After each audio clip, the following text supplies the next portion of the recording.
I think undoubtedly this is the right direction for the sport, picking up on the enthusiasm of the players. There will always be learnings, but we're going in the right direction.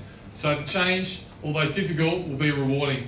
And then finally, we all get an opportunity to have a new beginning. And the Elite Eight, I know that looking around the ring, there's quite a few people that were involved in the NTL, and a very first NTL, and that's 13 years ago, 14 years ago.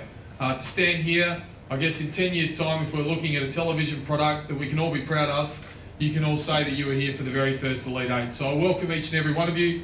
Thank you for your support and wish you all the best for the tournament. I feel very proud and honoured to be standing here amongst the best players and coaches we have in Australia at the present time.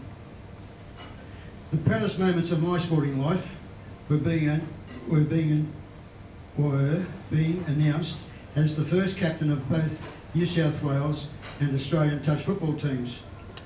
I really could not believe it that the kid from Bondi Junction had been given that honour. What an honour, what a responsibility. I honestly felt as if I would burst.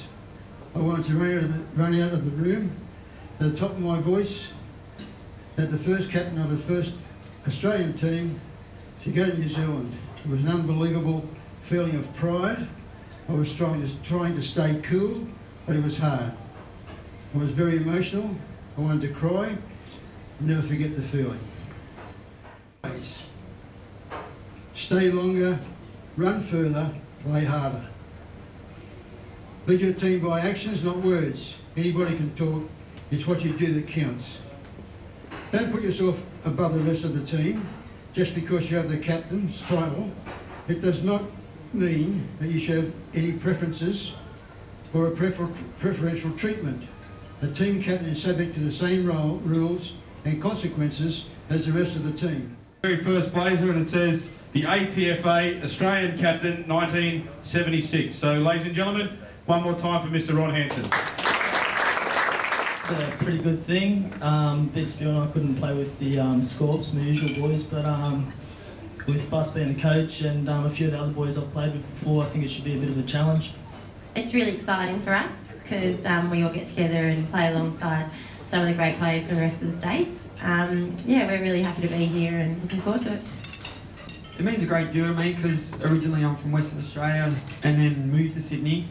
I grew up with a few of the boys in the team, and I feel really privileged to come back and pass the knowledge I have onto them, and hopefully we'll go a long way in the tournament. We've mainly come from two different parts, so it's been quite well. All the girls have mixed in very well, and our coaching staff, Kath and that, have created such a great environment, and it's been a lovely journey so far. I think it's a very exciting concept. I was a bit sceptical. I think everyone was a bit wary at the start, but as it's getting closer and closer, it's sort of getting more exciting. I think it's a real opportunity to push, like I said, more of an elite level of competition, and you look around, there's going to be sort of no easy games, or no one sure who's going to win or even make the semis, so it's going to be an exciting contest. Now that it's come around, it's sort of exciting, and actually it's very exciting, and to sort of be in the first one, being inaugural Elite Eight, it's going to be great, and can't wait to get out there. In recognition of the pivotal role that coaches play in the success of a team, we have struck a coach's medal for the winning coach of the Elite Eight series. When a medal is struck to be presented at a tournament like this, as we have seen in the Ron Hansen medal earlier on, we like to honour participants who have made a big impact in the relevant areas within our sport. The coach's medal is no different. Two men who are in the room with us this evening have paved the pathway for coaches for many years. These two gentlemen were the first coaches inducted into the TFA Hall of Fame, and it's our honour to have struck the medallion in celebrating the impact that they've had on the sport of touch football in the coaches area. We would like to honour Mr. Peter Bell and Mr. Peter McNiven. I'm flabbergasted, to be honest with you. This is a very big honour for me to have such an award named after me. I just think that the contribution of the coaches with the teams these days is massive, and I just think it's something that all coaches should be proud of. that they set the plan and everything for their team, and they have to get their players to carry that out on the field. And I think that's a big thing. And I think looking around the room and looking at the players and looking at the coaches that are here, I think that's going to be a great tournament. I think, like Mac, I'm flabbergasted. We didn't realise that we'd be honoured in this way, and it's a real honour, as I say, and a pleasure. I think coaches in the room would realise that we do it for the players.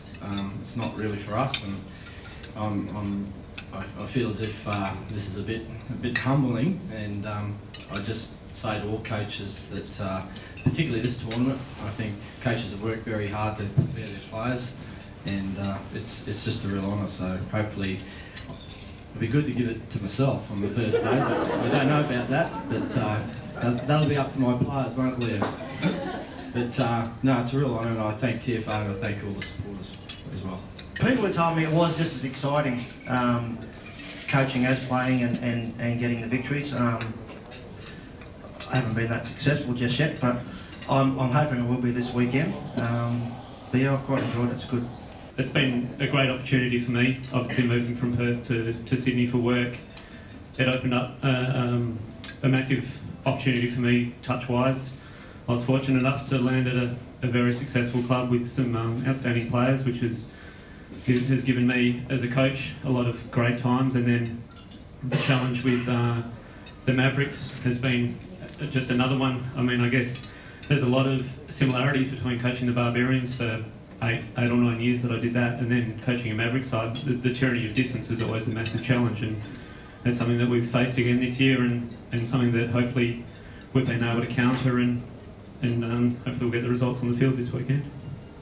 For me, it was a massive honour when I originally got approached, especially being regional director of Mets and was the coach. I felt bad letting the boys down originally, but I did speak to Tony Doyle and a lot of the players, and I wanted to go with their blessing. But since taking it on, it's just been, mate, it's been unreal. Like the players, the effort that they put in outside the States, like we blow up at our players that come and get late for 20 minutes, but these guys, the way they travel, the money they outlay, like you really feel guilty, when you feel blessed actually coming from Sydney and Queensland when it's not that bad. And there's a lot of young kids, like in our first division side, we've got 11 players, and there's 3 7-year-olds that have paid a lot of money to travel. So just to be part of it is just, look, I've already put my hand, I'd love to keep doing it. The enjoyment and just getting to know all these guys, it's just been unbelievable. I guess I've been fortunate that in the side that I have, I've got quite a few of the current youth players, and I have been heavily involved over a number of years in the youth program, and I certainly see the opportunities that this new Elite 8 format provides for those players. And as you said earlier, and I think some of the captains mentioned, it's sort of opened up the game for different playing options and different playing combinations, and therefore the coaching strategies, etc., also have to be thought through well. So yeah, I think it's a wonderful idea. This evening, it is a great success of the sport to be able to get you all to look around the room now at one another and recognise, as you do, that you are the elite that touch football has to offer. That tomorrow, as you step onto the fields, we can put no better teams on the park than what will be there tomorrow. We can put no better referees on the park. We will have no better coaches than what's available tomorrow to get you over the line and release those instincts that you have that we will all really enjoy watching. Enjoy yourselves.